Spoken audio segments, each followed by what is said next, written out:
Buenas and Day. I'm Julian Hernandez with the Pacific Daily News, and these are the top stories from the PDN newsroom.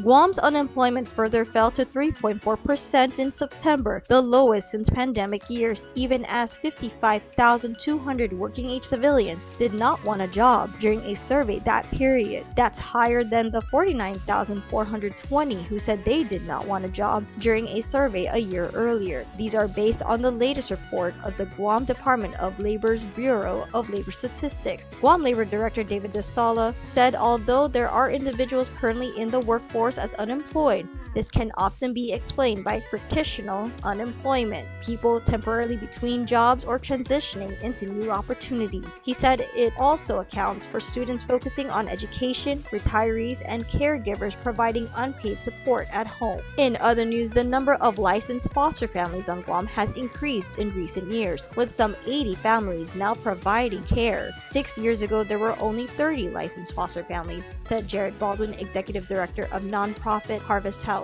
As the need has grown, so has the number of people who have stepped up to volunteer and become foster families. The number of foster families has more than doubled, but the number of children in the foster care system has also increased dramatically to now more than 800 from around 300 just a few years ago. The bad news is the number of foster children has multiplied 3 or 4 times, Baldwin said. It's a problem we're trying to keep up with as far as recruiting and informing. Baldwin stressed the continuing challenge of having fewer than 90 licensed foster families care for more than 800 children. Finally, a slate of new village mayors and vice mayors were inaugurated over the weekend, but leadership at the Mayor's Council of Guam will stay the same after a Tuesday morning election. PD Mayor Jesse Alig, a Republican, was unanimously re-elected by his fellow mayors and vice mayors to sit for a third term as council president. Meanwhile, Democrat and Sinahanya Mayor Robert Hoffman will sit for his 4th consecutive term as council vice president. Likewise, re-elected were Tamuning Tumon Harmon Mayor Luis Rivera as council secretary, Holgat Mayor Kevin Susico as treasurer, and Barragata Vice Mayor Jesse Bautista as sergeant at arms. I'm excited to have been given another term as president of the Mayor's Council, Alig told Pacific Daily News. The PD mayor said he's got his sights set on reorganizing the Mayor's Council central office to support the work that mayors do in the village.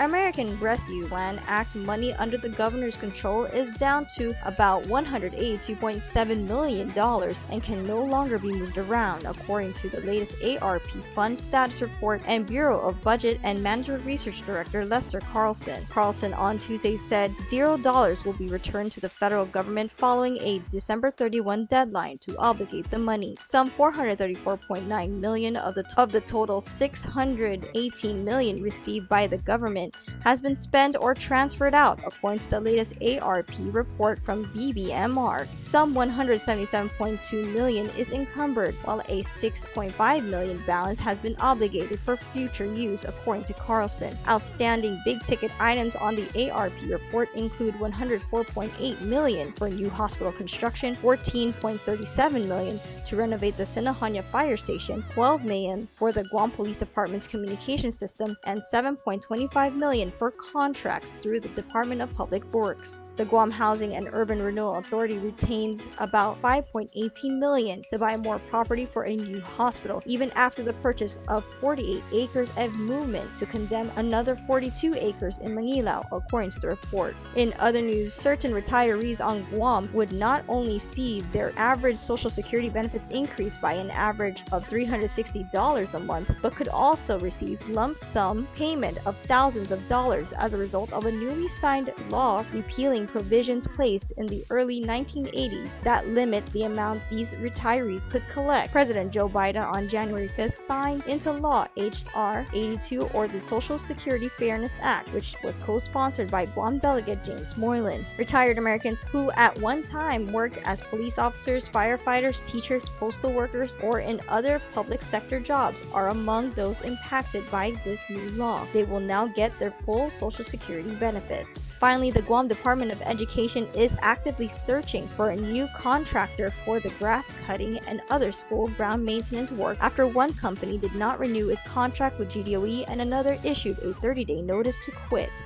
We are actively soliciting a new contract to ensure continued maintenance support, GDOE spokesperson Tess Regis-Bruyere told the Pacific Daily News.